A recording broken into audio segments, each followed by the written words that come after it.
I first told my story publicly years ago, long before most courts ever recognized what had happened to me. Parts of my experience were featured in advocacy writing about employment barriers survivors face, and many people first heard my voice directly through the There I Fixed It episode of This American Life, where my story begins around the 8-minute mark. That episode captured a piece of my reality, but it didn't capture what came after. 8 years ago, I sat in a room and listened as someone with official authority put a name to what had happened to me. Trafficking survivor. I remember thinking that word, official, meant something would finally change. That recognition would translate into relief, that the arrests, the charges, the years of criminalization for things I was forced to do would start to fall away. I thought the designation would open doors. Instead, it opened another process. In Florida, there's technically a legal pathway for sex trafficking survivors to have prostitution-related charges vacated. On paper, it sounds like justice. When people explain it, they make it sound straightforward. File the motion, show your designation, and your life opens back up. That hasn't been my experience. I was trafficked for more than a decade, moved across state lines, arrested again and again for things I was being forced to do to survive. 8 years ago, I received my official designation recognizing me as a trafficking survivor. I believed that would finally unlock the door, that it would mean relief, recognition, a chance to rebuild without my past following me everywhere. 8 years later, I am still trying to clear all of my charges. So far, I've had convictions vacated in as many as 8 different jurisdictions, 8 separate courts, 8 separate legal fights.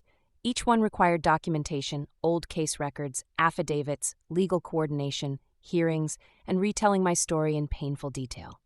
Nothing about the process has been automatic, nothing has been fast.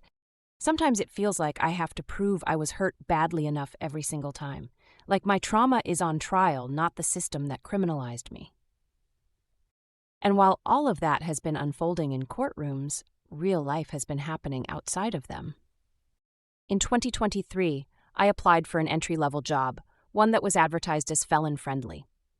I remember thinking it might finally be my way into stability, a steady paycheck, a chance to rebuild my credit, a way to start repairing the financial damage that more than 10 years of trafficking had caused. Years that dragged me across 8 states, nearly cost me my life, and left me starting over from nothing. Instead, during the interview, I was asked if I was some kind of crack whore or something because of my misdemeanor prostitution arrests. That question didn't just sting, it clarified everything. This was an international corporation that publicly celebrates its diversity and inclusion initiatives. I was nationally certified as a sex trafficking victim for the purpose of vacating my record. Parts of my story had even been publicly shared. None of that mattered. The criminal record spoke louder than the truth. I often think about how different my life might look if I had gotten that job. How much more stable I could be by now.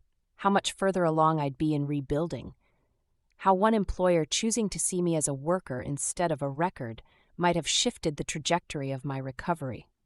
But background checks don't show nuance. Pending vacatures don't show up at all. Employers see charges, not context, and move on. Even after winning civil lawsuits connected to my trafficking, even after courts validated that what happened to me was real, I still had to petition court by court to erase the criminal records that came from that abuse. The designation didn't clear my record, it just gave me permission to start fighting to clear it. And while the system moves slowly, life doesn't wait. Job opportunities disappear, housing applications get denied, stability feels fragile, like it's always just out of reach because paperwork is still pending somewhere. Just this past week, my attorney called to say that after 2 years of sitting on a prosecutor's desk, my 10-year-old prostitution charge was finally going to be vacated. My heart soared. One more down? Now all I had left, just to have a real shot at a decent job, was straightening out my driver's license suspension, which was itself a direct result of the criminal justice chaos in my life. I could see the finish line. I could see a future that didn't feel sealed shut. "When will it be done?" I asked, barely containing my excitement. She's going to file a non-objection to having your charges dismissed, my attorney said. It should happen fairly quickly, maybe within the month. I hung up and called my advocate, someone who had walked beside me since the earliest days of my exit from trafficking. She was quiet. A non-objection, she repeated. Yes, I said. They aren't going to fight it. This is good. This means I can finally move forward. I could hear her take a breath before she answered. Of course it's good, she said carefully. It just feels wimpy. I didn't understand at first. She continued. It took them 2 years to decide not to object.